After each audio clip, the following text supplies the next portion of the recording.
Vamos imaginar o seguinte: nós vivemos num mundo de dicotomia. Dicotomia quer dizer duas partes.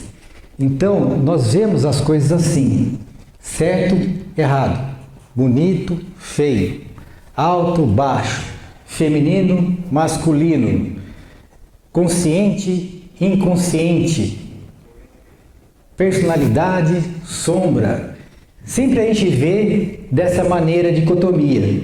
Então, quando a gente está falando de saúde, não tem muito como não fugir, né, da ideia da doença, porque faz parte dessa dicotomia. E o que seria saúde para a gente?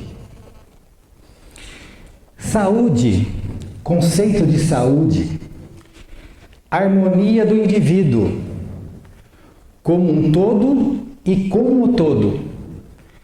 Como um todo é eu comigo mesmo, mas não sou eu o meu ego, é eu na minha totalidade, minha personalidade maior, o indivíduo todo, com sua dimensão consciente e inconsciente. Então, a hora que esse indivíduo estiver inteiramente em harmonia, ele tem uma saúde, se a harmonia for plena, ele tem uma saúde plena. E se ele estiver nesse estado de harmonia, de saúde, esse estado saudável, ele também vai estar em harmonia com o todo, com o universo, com o todo.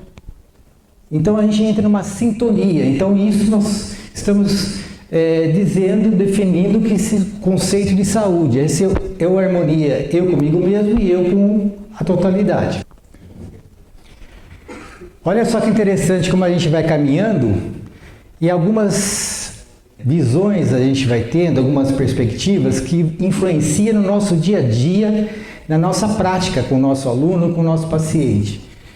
O indivíduo dessa perspectiva não é um corpo que possui uma consciência, mas uma consciência que se expressa através desse corpo. Então, quando eu olho para uma pessoa, qual a primeira coisa que a gente vê nessa pessoa? Sei lá? Sabe sim. O que a gente vê na pessoa? Eu estou vendo vocês aqui. O que eu estou vendo de vocês? A sua personalidade, os seus pensamentos, a aparência. A aparência do quê? Corpo. A gente vê o corpo. A pontinha do iceberg do indivíduo é o corpo. O corpo que eu tenho uma percepção consciente. Eu olho para vocês, vejo o corpo. Mas vocês não são só o corpo. Nem eu. A gente é mais do que isso. Então, nós, nesse sentido, nós somos um símbolo. E a doença? Se a saúde nós vemos assim, como nós vemos a doença? A doença, então, pode passar? Olha só que interessante. Talvez uma visão diferenciada. Vamos ver o que o Jung fala aqui. Antes do início do século XX, Freud e Joseph Breuer haviam reconhecido que os sintomas neuróticos, histeria, certos tipos de dor e comportamento anormal, têm, na verdade, uma significação simbólica. Olha o que ele está falando aqui. Ele está falando que a doença, ela se expressa no indivíduo através de um símbolo. Então, ele diz o seguinte: são como sonhos, um modo de expressão do nosso inconsciente, e são igualmente simbólicos. Então, quando a gente sonha, o sonho é um símbolo. Conteúdos do nosso inconsciente afloram a nossa consciência como um símbolo. E ele tem uma finalidade. Esses conteúdos que estão emergindo ou estão se manifestando para nós mesmos, no nosso inconsciente, ele tem uma finalidade de resolver algum conflito, alguma questão. Só que muitas vezes nós não estamos preparados para olhar para o problema direto. Então o sonho vai indo pelo lado, vai mostrando algumas facetas, aí você vai ver, nossa, que sonho esquisito, o que será que significa isso, até a gente resolver essa questão que está emergindo a consciência. Então, o que ele está falando aqui? Um paciente, por exemplo, que enfrenta uma situação intolerável, pode ter espasmos cada vez que tenta engolir. Não consegue engolir a situação. Quem que nós temos aqui no auditório hoje? Educação física? Cadê a educação física? Beleza? Enfermagem? Enfermagem? Quem mais que nós temos aqui? Medicina? Farmácia? Cadê a farmácia? Tem alguém? Fisioterapia? Biomedicina? Cadê a biomedicina? Beleza! Então, veja só, que nós estamos falando do indivíduo, que cada um de nós, profissional da saúde, olha esse indivíduo com uma determinada até nomenclatura. Um professor chama de aluno e o professor e o médico, por exemplo, chama de paciente. Mas ele é um indivíduo. E isso que é importante. E esse indivíduo, o que o Jung está falando aqui? Que ele enfrenta uma situação, quando enfrenta uma situação intolerável, ele pode manifestar isso do inconsciente dele através do quê? Não consegue engolir a situação.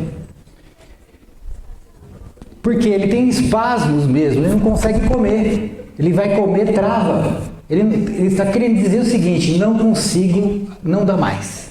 A situação está intragável. Em condições psicológicas análogas, outro paciente terá o acesso de asma.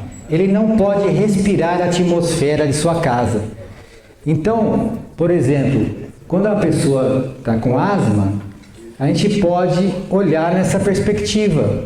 O que esse sintoma está querendo dizer desse indivíduo? O que esse indivíduo está querendo dizer através desse sintoma?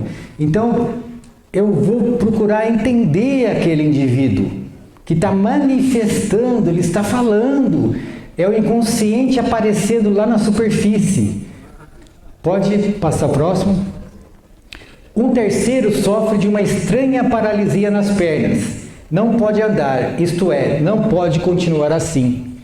Então, de repente, o indivíduo está passando uma situação muito difícil e acaba paralisando as pernas, porque ele, na verdade, ele sente que ele não consegue andar. A vida para ele travou. Então, ele trava de verdade as pernas. Um quarto paciente, que vomita o que come, não pode digerir um determinado fato. Poderia citar inúmeros exemplos desse gênero, mas essas reações físicas são apenas uma das formas pelos quais se manifestam os problemas que nos afligem inconscientemente. Então, veja só que interessante, muitas coisas que se manifestam como doenças são símbolos. Agora quero saber de você, quais foram as suas conclusões e reflexões? Deixe a sua resposta aqui nos comentários. Se você gostou do vídeo, dê seu like, compartilhe nas suas redes sociais e não se esqueça de visitar o nosso site psicomotricidadepositiva.com.br e conhecer o nosso curso Como Prescrever Atividades Psicomotoras. Por enquanto é só, ficamos por aqui, muito obrigado.